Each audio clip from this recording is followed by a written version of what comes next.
माँ, उस अशिक्षित जुलाहे को हराना तो मेरे लिए चुटकियों का काम है। बेटा एक बात याद रखना, हार जीत जो भी हो लिखवा कर लाना, सत्य को छिपाना मत। ठीक है माँ, मैं अभी गया और उसे हरा के अभी आया। हे परमात्मा, मेरे भूले भटके बच्चे को शरण दे लो। आज ये इसके झूठे मार्ग में घूम रहा है, कल को ये आपकी सद्भक्ति के बिना कुत्ते की योनि प्राप्त करेगा। इसका ये अपमान और इसका ये अधूरा ज्ञान इसको ले मरेगा। अब आप ही दया करो मेरे परमात्मा। अपने नाम को सर्वजीत रखवाने की लालसा को लेकर सर्वानंद कबीर साहब से शास्त्रार्थ करना चाहता था, पर उसे ये अंदाजा नहीं था कि जिससे वो भिड़ने जा रहा है वो कोई साधारण मनुष्य नहीं बल्कि स्वयं पूर्ण परमात्मा है।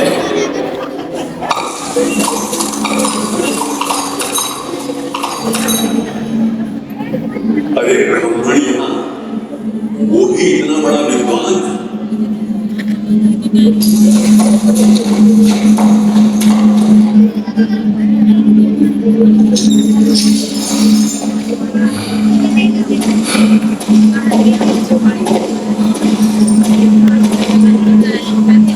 पानी, पानी, पानी।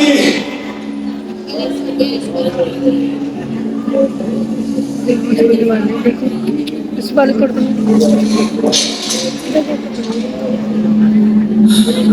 बेटी, बहुत प्यास लगी, जरा पानी पिला दे। ये लीजिए पंडित जी, अपना करमंडल आगे कीजिए।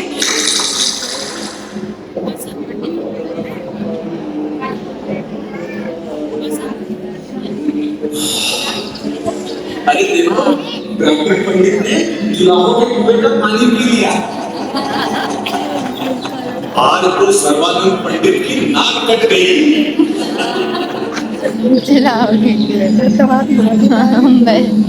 मैंने जुलाहों के कुएं का पानी पी लिया। उस समय एक ब्राह्मण का जुलाहों के कुएं का पानी पीना अपमान माना जाता था, पर प्यास ने सर्वानंद की सारी मर्यादा तोड़ दी। लड़की, ये कुआं किस जाति का है? पंडित जी, जुलाहों की कॉलोनी में तो जुलाहों का कुआं ही मिलेगा, ब्राह्मण वाला तो मिलने से रहा। तूने मुझे पहले बताया क्यों नहीं कि ये जुलाहों का है? पंडित जी, ये तो तुम्हें तब पूछना चाहिए था जब तुम्हारी जान पानी पीने से पहले हलक में अटकी पड़ी थी। तब तो ए बेटी पानी पिला दे, ए बेटी पानी पिला दे, और अब जाति देखने लगे। ए लड़की, बहुत चबड़ चबड़ करती है, ज्यादा मत बोल। चल बता, ये कबीर कहाँ रहता है? कबीर का घर शिखर में, जहाँ शलैली गैर पांव न टिके पपील के, तू पंडित लाग रहा है। साफ साफ बोल लड़की, बता दे क्यों? आजा पंडित मेरे पीछे पीछे, घर दिखा देती हूँ परमात्मा कबीर जी का। जल्दी पानी लेके।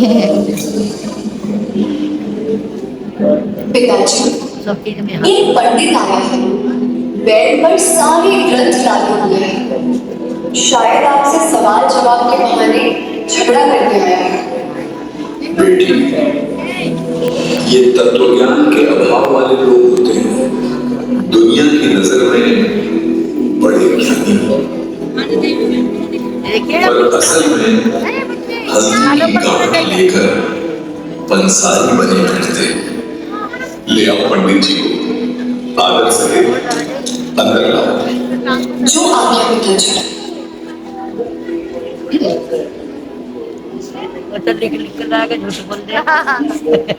पंडित जी आइए, पिताजी बुला रहे हैं। आगे ले ले अभी नहीं, पहले ये लोटा पानी से भर दें।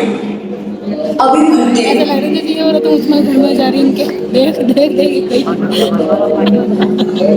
ये मैं निकल गई। ये लीजिए पंडित जी। इस लोटे को पूरा ऊपर तक पानी से भर दें, ठीक है ना?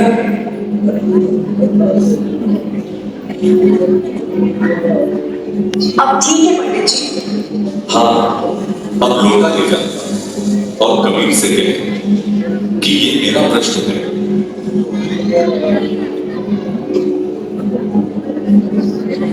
पिताजी, पंडित जी ने ये लोटा भेजा है। कहते हैं यही उनका प्रश्न है।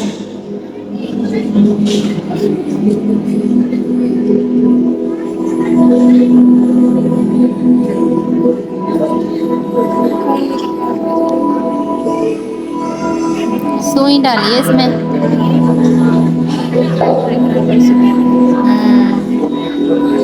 नीचे डूबी सुई। ये भी लोटे और कहते हैं यही उत्तर है। जी पिताजी, जैसी आपकी आज्ञा। जैसा उसका सवाल है वैसे आंसर दिया है परमात्मा ने। ये क्या उत्तर दिया है? मैं तो बस ले आई हूँ। प्रश्न भी आपका, उत्तर भी आपका। अब आप ही पूछ लो।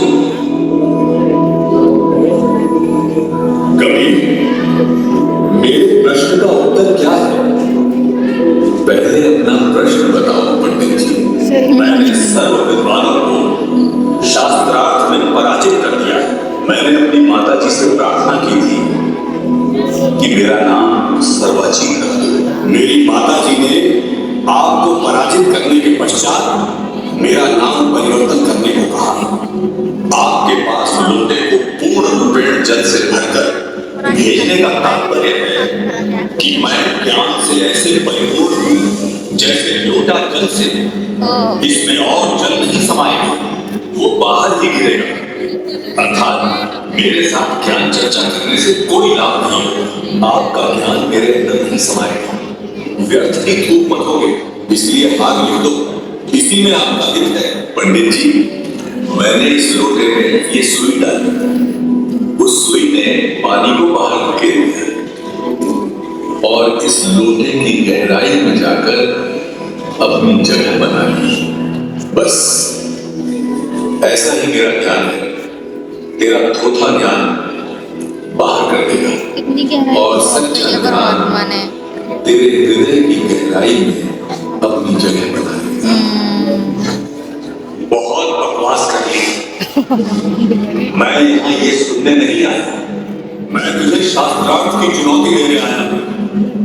चल कबीर, मुझसे शास्त्रार्थ चुनौती कर। है। कुटिया के बाहर कदम रखते ही माहौल बदल गया। गांव के लोग शास्त्रार्थ देखने उमड़ पड़े और कबीर परमेश्वर ने वहीं से प्रश्नों की शुरुआत कर दी। पंडित सर्वानंद, बताओ, ब्रह्मा का पिता कौन है? कौन है विष्णु की माता? शंकर का दादा कौन है? ये कैसा सवाल है? क्या हुआ सर्वानंद? होश में इनके कोई माता पिता नहीं। ये तो अजल है, अमर है। देवी भागवत पुराण तीसरा स्कंद खोल कर देख। खुद विष्णु जी कहते हैं हमारी जन्म और मृत्यु होती है, हम नाशवान हैं, अविनाशी नहीं है। लिखा तो यही है, पर ये देवता तो अमर बताए जाते हैं। अब खोल गीता अध्याय 11 श्लोक 32, जहाँ गीता ज्ञानदाता कहता है मैं काल मचू। इस समय इन लोगों को नष्ट करने के लिए प्रकट हुआ हूं। ऐसा ज्ञान तो मैंने आज तक नहीं सुना। क्या बड़बड़ा रहा है सर्वानंद? जरा जोर से बोलो। नहीं, कुछ नहीं। कुछ नहीं। वो तो मैं वैसे ही कुछ सोच रहा था। सर्वानंद, खोल गीता अध्याय 11 श्लोक 47, जहाँ गीता ज्ञानदाता कहता है कि अर्जुन, तुझसे पहले मैंने किसी को भी अपना ये रूप नहीं दिखाया। पंडित, कृष्ण जी पहले ही कौरवों की सभा में अपना विराट रूप दिखा चुके थे, तो फिर ये सहस्त्रबाहु अर्थात 1000 भुजाओं वाला नया भगवान कौन था? पंडित जी अभी से होश खुल गए। हाँ, अभी उधर तो फटी और की फटी रह गई। गीता अध्याय 4 श्लोक 34 में गीता ज्ञानदाता स्वयं स्वीकार करता है,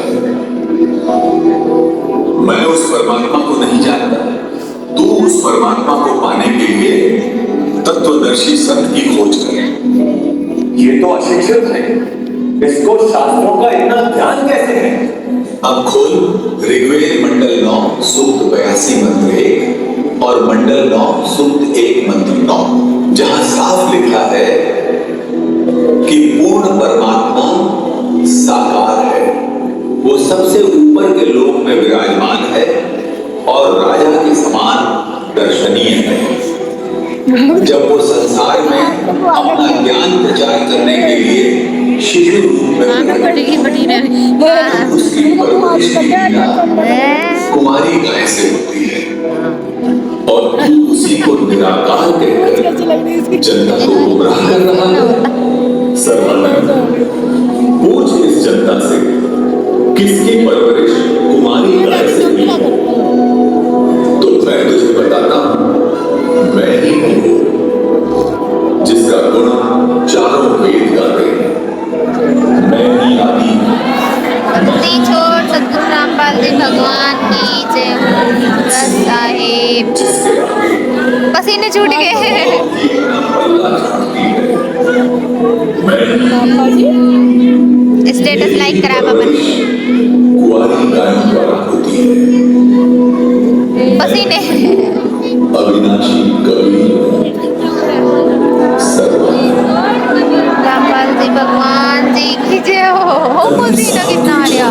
ज्ञान के आगे सर्वानंद का चेहरा फीका पड़ गया। वो कांपने लगा। उसे समझ नहीं आ रहा था कि भागे या घुटने टेके। ऐसा कुछ नहीं लिखा। अगर ऐसे ही चलता था तो ये सुलाह मुझे कहीं का नहीं छोड़ेगा। मुझे कुछ करना होगा। ओम त्र्यंबकम यजामहे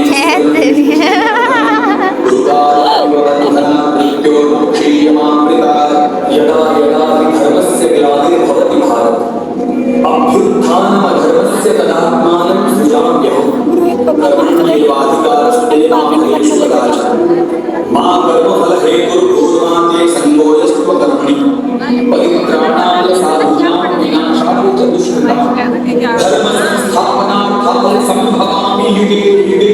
ओम कृष्णाय वासुदेवाय हरे परमात्मने प्रणतः क्लेशनाशाय गोविन्दाय नमो नमः। उस समय अशिक्षित जनता शास्त्र का अर्थ नहीं समझती थी। उनके लिए जो तेज से संस्कृत बोल ले वही सबसे बड़ा ज्ञानी माना जाता था। धारा प्रवाह रटे हुए मंत्र जिन्हें बोलने वाला खुद भी नहीं समझता था, उन्हें सुनकर जनता चकित हो जाती थी। पर सत्य यही है कि किसी चीज को रटना और उसी चीज को समझना, इन दोनों में दिन रात का फर्क होता है। सर्वानंद इसी अज्ञान का फायदा उठा रहा था। वो बिना रुके संस्कृत के श्लोक बरसाने लगा और भीड़ ये मान बैठी कि यही सच्चा ज्ञानी है। लोग तालियां पीटने लगे जैसे कबीर साहब हार गए। जबकि असली ज्ञान संस्कृत के शब्दों में नहीं, सत्य के सार में होता है, जिसे उस समय की जनता अशिक्षित होने के कारण समझ ही नहीं पा रही थी। पंडित जी की बहुत बड़ा विद्वान है। अशिक्षित जनता रटने वाले को समझने वाले से बड़ा मान लेती है। भीड़ ने शोर में सत्य दबा दिया और कबीर साहब का मौन उनके लिए हार का प्रतीक बन गया। ए कबीर, सुन लिया तूने? मैं जीता हूं शास्त्रार्थ में। मेरी माता से मेरा वचन है, जो भी निर्णय हो लिखवा कर ले जाना है। तो अब तू लिख, कबीर हार गया और सर्वानंद जीत गया। सर्वानंद ने पंडित, मैं तो अशिक्षित हूँ, तू ही लिख ले जो लिखना चाहता है। मैं तो बस अंगूठा लगा के दे दूंगा। आगे लो बैल इतने सारे वेद ले गया यार, डर क्या है। ले शास्त्रार्थ में सर्वानंद विजयी हुआ इस तथा पर अंगूठा लगा कबीर हारा। और मेरी जीभ पर मोहर लगा दे। बहुत अच्छा। तब लगा मैं दे। अपनी मां को दिखाऊंगा कि मैं सबसे बड़ा विद्वान हूँ। अच्छा अब मेरा नाम कर्मा हम भी खुश हैं। सर्वजीत होगा। सर्वानंद को क्या पता था कि जिस कागज को वो अपनी जीत का प्रमाण समझ रहा था, उसी कागज पर अब उस परमात्मा की लीला शुरू होने वाली है। और जब वो अपनी माँ के सामने ये विजय पत्र खोलेगा, तो उसकी दुनिया पलटने वाली है।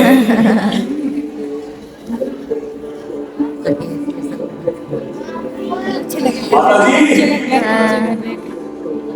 इन्हें आलू माता जी, आलू बना। क्या हुआ बेटा? अंदर तो आ जा पहले।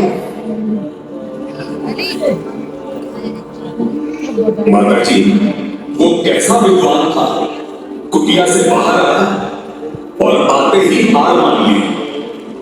अच्छा बेटा, क्या तू लिखवा कर भी लाया है? हाँ हाँ माता जी, ये देखिए। बेटा तू ही पढ़ दे। क्यों नहीं माता, अभी पढ़कर सुनाता हूँ, आप ध्यान से सुनिए। ध्यान से सुनिए। शास्त्रार्थ में सर्वानंद पराजित हुआ तथा कबीर परमेश्वर विजय हुए। जिसे सर्वानंद अपनी जीत का प्रमाण समझकर लाया, बंदी छोड़ की खुद नहीं पढ़ा सुनानी कुछ नहीं बन चुका था। बेटा तू तो कह रहा था कि तू जीत कर आया है। ये कागज कुछ और ही कह रहा है। माता, शायद मैं कई दिनों से थका हुआ हूँ, हो सकता है मैंने गलत लिख दिया हो। माँ, मैं अभी जाता हूँ और फिर से लिखवा कर आता हूँ कि मैं जीता हूँ।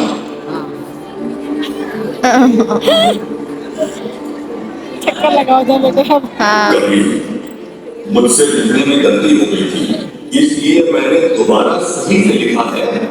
अब तुम फिर से अंगूठा लगा दे। फिर लगा दिया परमात्मा ने। ले अब कर ले।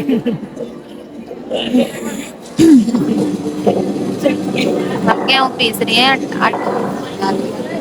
हाँ, सब सही लिखा है। अब मां को दिखा देता। माता जी, अब की बार सही करवा कर आया। अच्छा बेटा फिर तू ही पढ़ दे। क्यों नहीं माता जी, अब की बार को शास्त्रार्थ में सर्वानंद पराजित हुआ तथा कबीर परमेश्वर विजय। ये कैसे हो गया? अभी तक तो सही था। बेटा कहना कुछ कब है तक देख तो वो लेके आया वहां से। या फिर तू मुझसे सच्चाई छिपा रहा है? मां, शायद जादू इससे गलती हुई हो।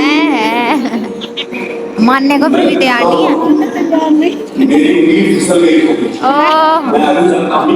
निकाल भी तो नहीं क्या और जब से फिर लेके से देखते हुए आ रहे हैं। कभी मुझसे फिर से गलती हो गई। मैं तीसरी बार आया हूं। एक बार और अंगूठा लगा दो। इस बार मैंने बहुत ध्यान से लिखा। कोई बात नहीं पंडित जी, मेरा कौन सा अंगूठा घिस रहा है? जितनी बार लगवाना है लगवा लो। फिर लगा दिया।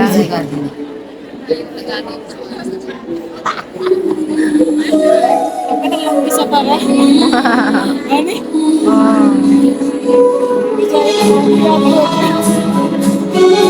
याद कर रहे हैं ये याद।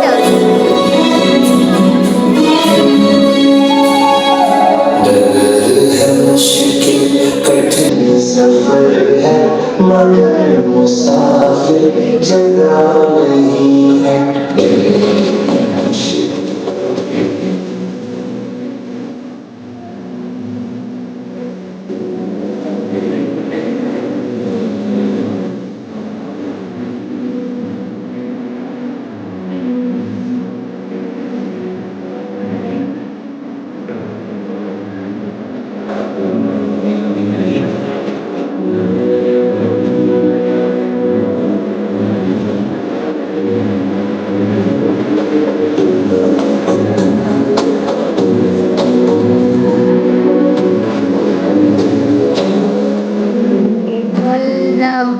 की भीड़ में जुगदाई देगी लगेंगे भी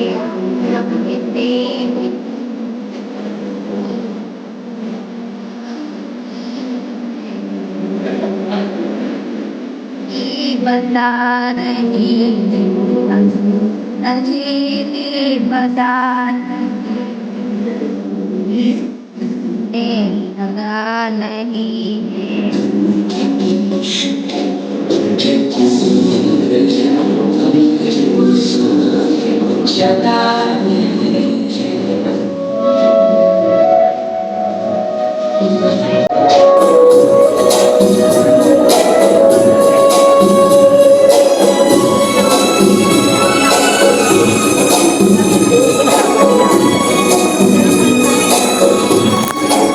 अब आप ब्राह्मण हो गए। ब्राह्मण सोई ब्रह्म पहचाने। विद्वान वही है जो पूर्ण परमात्मा को पहचान ले, फिर अपना कल्याण करवाए। इसके पश्चात महर्षि सर्वानंद जी ने चारों वेदों को तत्व ज्ञान के आधार से समझा, वास्तविकता से परिचित स्वयं हुआ तथा अन्य को भी समझाया।